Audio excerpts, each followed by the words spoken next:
बिस्मिल्लाहिर्रहमानिर्रहीम। अस्सलामुअलैकुम। अभी दिन का उजाला होने में कुछ वक्त बाकी था। हर तरफ हल्की हल्की नीली रोशनी फैली हुई थी।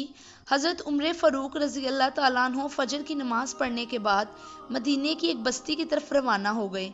वो तेज़ तेज़ कदमों से चलते हुए एक झोंपड़ी की तरफ जा रहे थे। ये झोंपड़ी मदीने की एक बुढ़िया की थी। बुढ़िया इस झोंपड़ी में अकेली रहती थी। वो इस कदर बूढ़ी थी कि घर का काम काज भी ना कर सकती थी। हर वक्त अपनी झोंपड़ी में पड़ी रहती। हज़रत उमर रज़ी अल्लाह ताला अन्हो इस झोंपड़ी के करीब पहुँच कर रुक गए। उन्होंने एक नज़र दाएं बाएं देखा, फिर बेधड़क इस झोंपड़ी में दाखिल हो गए। बुढ़िया अपनी चारपाई पर सो रही थी। झोंपड़ी में दाखिल होते ही हज़रत उमर रज़ी अल्लाह ताला अन्हो हैरत से रुक गए। कोई उनसे पहले ही इस झोंपड़ी में आया था और झोंपड़ी की सफाई सुथराई करके जा चुका था। उनका झोंपड़ी में आना फिर बेकार गया था। वो मायूस होकर पलटे और झोंपड़ी से बाहर आ गए। वो हैरान थे कि आखिर वो कौन है जो रोज़ाना उनसे पहले ही झोंपड़ी में आ जाता है और बुढ़िया के घर की सफाई सुथराई के साथ साथ इसके घर का गड़ा भी बढ़ जाता है। इसके ज़रूरत की हर चीज़ मुहैया करके चला जाता है और उन्हें हर बार मायूस होकर लौटना पड़ता है। वो इन्हीं ख्यालों में गुमसुम अपने घर की तरफ चल दिए। हज़रत उमर रज़ी अल्लाह ताला अन्हु का रोज़ का यह मामूल था कि वो फजर की नमाज पढ़ने के बाद इस बुढ़िया की झोंपड़ी की तरफ चल देते, मगर हर बार उन्हें वहां पहुंचकर मायूसी का सामना करना पड़ता।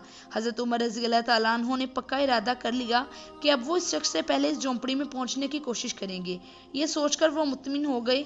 रात को इशा की नमाज पढ़कर वो जल्द सो गए।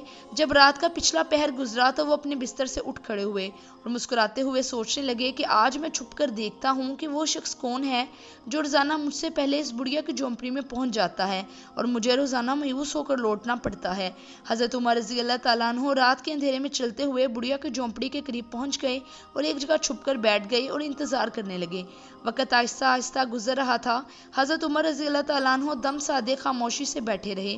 फिर उन्हें अंधेरे में किसी के कदमों की चाप सुनाई दी।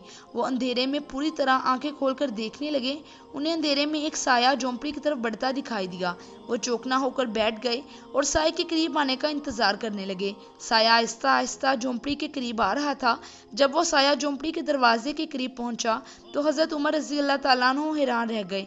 उन्हें अपनी आंखों पर यकीन नहीं आ रहा था। वो टिकटिकी बांधे इस साए की तरफ देखे जा रहे थे। वो साया रुका नहीं बल्कि बेधड़क झोंपड़ी में दाखिल हो गया। हज़रत उमर रज़ी अल्लाह ताला अन्हु वहीं बैठे रहे और साए के बाहर आने का इंतजार करने लगे। कुछ देर बाद वो साया झोंपड़ी से बाहर निकला। हज़रत उमर रज़ी अल्लाह ताला अन्हु के लबों पर मुस्कुराहट उभरी और उनके लबों से सरगोशियाना लहजे में आवाज़ निकली, अबू बकर, यकीनन ये काम आप ही कर सकते हैं। अबू बकर सिद्दीक रज़ी अल्लाह ताला अन्हु झोंपड़ी से निकलकर अपने रास्ते पर चल दिए। हज़रत उमर रज़ी अल्लाह ताला अन्हु ने बुढ़िया की झोंपड़ी में जाकर देखा। हज़रत अबू बकर रज़ी अल्लाह ताला अन्हु ने बुढ़िया के घर का सारा कामकाज कर दिया था। उमर रज़ी अल्लाह ताला अन्हु भी रोज़ाना इस बुढ़िया की खबर गिरी और इसके घर का कामकाज करने के लिए जाते, मगर इनसे पहले ही हज़रत अबू बकर सिद्दीक रज़ी अल्लाह ताला अन्हु उनके घर का सारा काम करके चले जाते थे। तो ये थी आज की हमारी वीडियो। आई होप कि आपको वीडियो पसंद आई होगी। वीडियो पसंद आई तो चैनल को ज़रूर सब्सक्राइब करें और साथ ही बेल को हिट करके नोटिफिकेशंस को ऑल पे क्लिक करें ताकि इस तरह की वीडियो सबसे पहले आपको मिल सकें। अगली वीडियो तक अल्लाह हाफिज़।